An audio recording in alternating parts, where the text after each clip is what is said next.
All right, so we're going to need some golf shoes for this muck. Freedom of speech.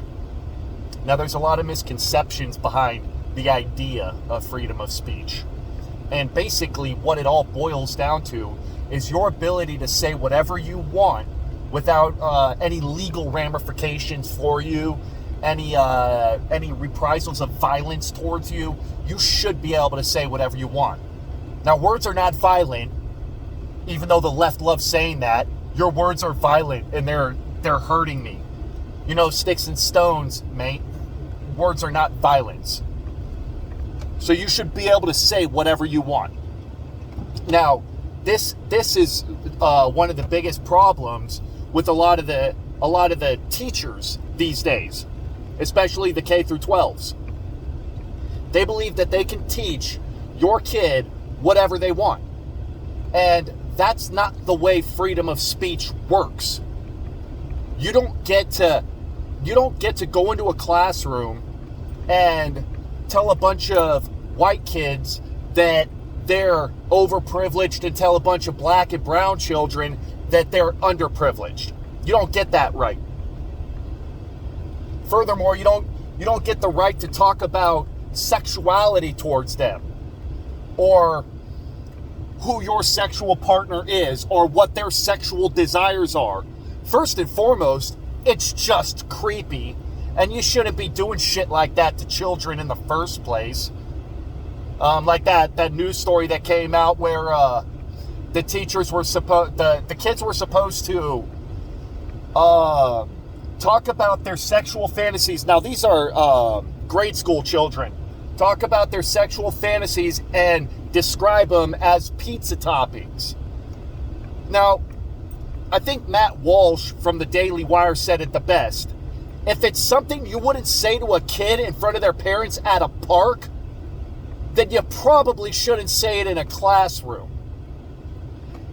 So back to circle around to freedom of speech. These teachers have this idea that freedom of speech is, I get to teach the kids whatever I want. No. When you're at home, you can say whatever you want. When you go on YouTube or Facebook or any of the other internet conglomerates, you can say whatever the hell you want. Now, you might get kicked off their platform because of their own personal rules or whatever, but you're still allowed to say it, and you still will not be legally penalized for it. But you don't get the right, you don't get the freedom of speech clause in a classroom. Furthermore, you don't get to police the language by saying that we must comply with what you want us to call you. No, I don't have to, nor will I ever. I don't just comply because you edict it to me, saying that my pronouns are they, them. No, your pronouns are he, him. The end. I will call you a he. If you want to change your name from Bruce to Caitlin, fine. I'll call you Caitlin. But what I will not do is police my speech and call you by whatever pronoun you decide is good at the time.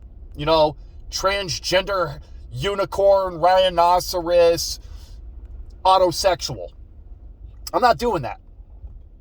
But, you know, your name is your name. I really don't care. I'll call you whatever name pops in your head at the time. If you want to be called Sally, I'll call you Sally. And also, I think this one is really important. The dreaded N-word.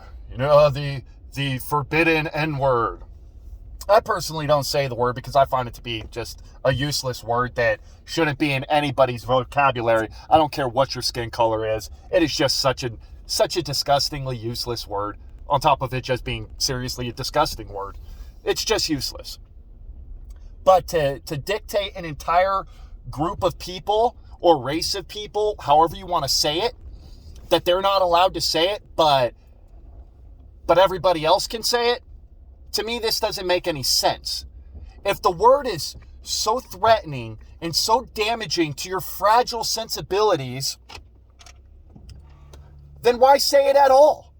Why are you saying it? You can't tell me that it's a term of endearment plus it's a term of threat or it's a racist term. You can't do that. The logic doesn't make any sense. Either the word is threatening or it's not. Either it's a term of endearment or it's not. Pick a lane with this one and stick with it. But the one thing you cannot do is say that an entire group of people are not allowed to say it. It is taboo and forbidden. You are not the arbiter of language. You don't get the right to tell people what they can and cannot say. And if you do so happen to hit them for it, then they're in trouble. Why? You're the one who assaulted them. Oh, they were being racist. In what context? Were they actually being racist, or were they just singing a fucking song? You know, one of the many Snoop Dogg songs. I think it was Lil Wayne that said it, that the N-word is the easiest word to rap to, or to make a lyric of. You have entire vast swaths of people that have made careers, millions of dollars. In some cases, like Dr. Dre and Jay-Z, billions on that word alone. So either it's good or it's bad. But what you're not going to do is say an entire swath of people are not allowed to say it whatsoever. You don't get that right. You will never have that right. So just pick a lane with it. Either it's good for everyone or it's not good for anyone. Just pick a lane and everybody will be happy. You know what? We can always count on the left being inconsistent and hypocritical at any given moment. Like, comment, share, subscribe.